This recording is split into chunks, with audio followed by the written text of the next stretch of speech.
Up next, Krister Lameman, Beaver Lake Cree Nation, elementary school teacher and Sierra Club Canada climate and energy campaigner. Beaver Lake Cree Nation is a community of 900 woodland Cree whose homelands are in the path of the largest industrial project on Earth. Their courageous fight to protect their hunting grounds is also the world's fight to prevent expansion of the climate-destroying tar sands developments in Alberta. And I just want to quote Anita McPhee, who said, "We're not only protecting our food, we're protecting the food for the oil companies' families as well. They don't realize that they're destroying drinking water and their own food as well." So welcome, Krister Lameman.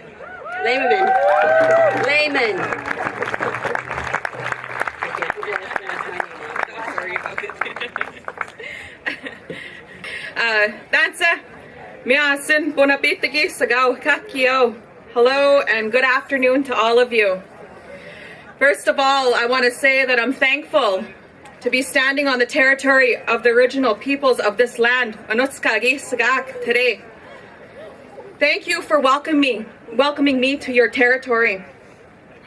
And thank you to our leaders, our elders, and the children that are here today. Thank you to the Yinka Dene Alliance and our allies, and Ihai, Grand Chief, wherever he went. Oh, there he is. I feel really honored to stand with you. In 2008, the United Nations General Assembly decided that as from 2009, the 8th of June would be designated by the United Nations as World Oceans Day. So I took a direct quote from their website, and it says that the oceans are essential to food security and the health and survival of all life. They power our climate and are a critical part of the biosphere. The official designation of World Oceans Day is an opportunity to raise global awareness of the current challenges faced by the international community in connection with the oceans. I'm thankful that they made this day, but let it be known, the nations on the East Coast who welcome the new day, and the nations on the West Coast who watch our grandpa's son envelop our one true mother, making that complete circle of life, have been raising awareness and providing security for these oceans for thousands of years. And I come here to your territory from Treaty 6 in what is also known as northeastern Alberta, where on May 20th, 2013, the first of 4 spills was discovered within the traditional hunting territory of the Beaver Lake Cree Nation and Treaty 6, a territory that is home to 50 First Nations. 4 spills that have killed over 200 birds, small animals, and amphibians. And to date, over 1.5 million liters of bitumen emulsion has seeped to the surface and is contaminating groundwater that we all depend on. And to date, 13 months after the discovery, still spilling. And not a pipeline spill, not containable, and unstoppable. So there you have it, a small glimpse into ground zero of steam-assisted gravity drainage, SAGD, tar sands destruction on our homelands, where 84% of our traditional hunting territory has been leased out to big oil. And we did not consent. Thus, the Canadian government has not followed Canadian and international legal requirements to consult our nation, just as that has not been done here and everywhere that our people stand. Moreover, Canada has not achieved the minimum international standard of free, prior, and informed consent, and more importantly, consultation and the free, prior, and informed consent which must be defined by us.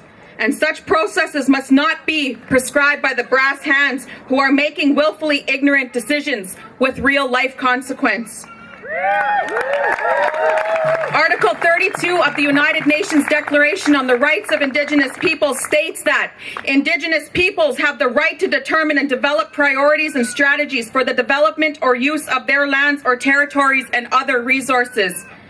Thus, it is crucial to raise the platform on the rights of Indigenous peoples under the state we call Canada. a government that has completely dismantled environmental protections by the way of Omnibus Bill C-38, shortening the time frame for environmental assessments with greater federal control. Bill C-38, which was quickly followed by Omnibus Bill C-45, amounting to a First Nations land grab and the complete erasure of virtually all legal protections of our surface freshwater systems. And this was followed by Bill S-8, which the federal government supposedly enacted to provide safe drinking water for First Nations, and in reality, it resulted in the privatization of our water, taking the milk of our mother and turning it into a commodity.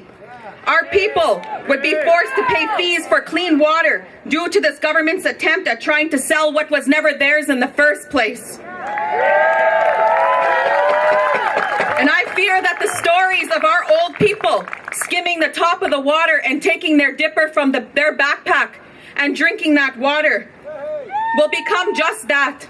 Stories that my children and our future generations can only hear of and never experience. And now we have to deal with pipelines, because as if we don't face enough trials and tribulations.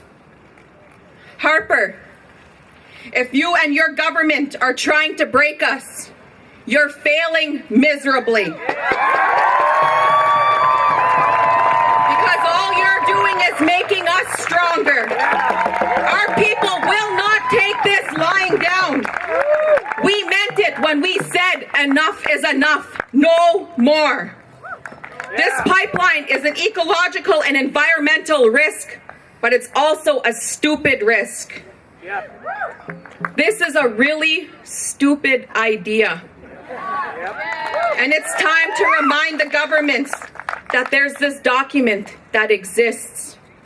The Save the Fraser Declaration has over 130 nations listed as signatories from one end of this country to another. People promised that with our voices and any other means, they would help to not only stop the pipelines, but any threat to the headwaters and all that gives life.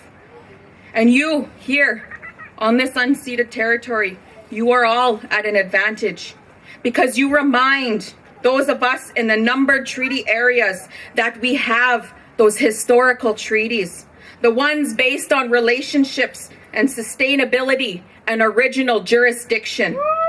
And here we stand on unceded territory, and I tell you, it sure feels good.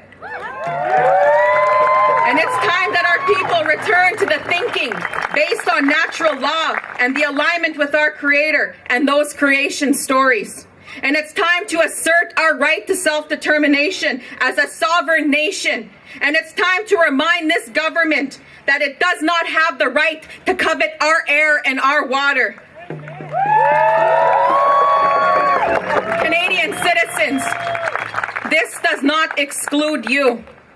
If you live here on this, what is known as Turtle Island, you have an obligation as a nation to remind your government that they have due process that they must follow.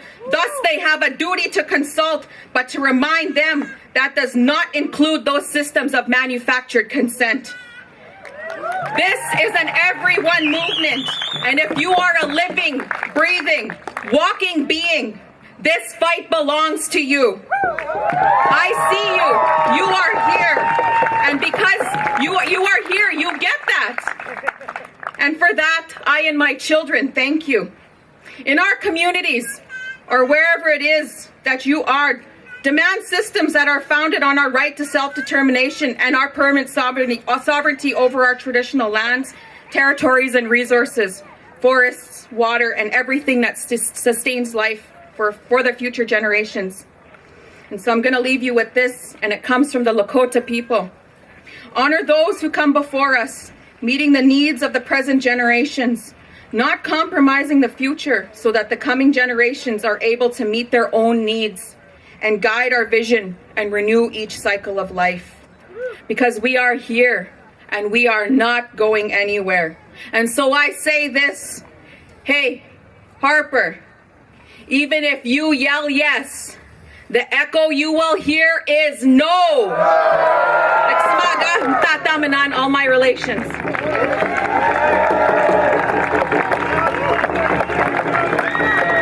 OCM.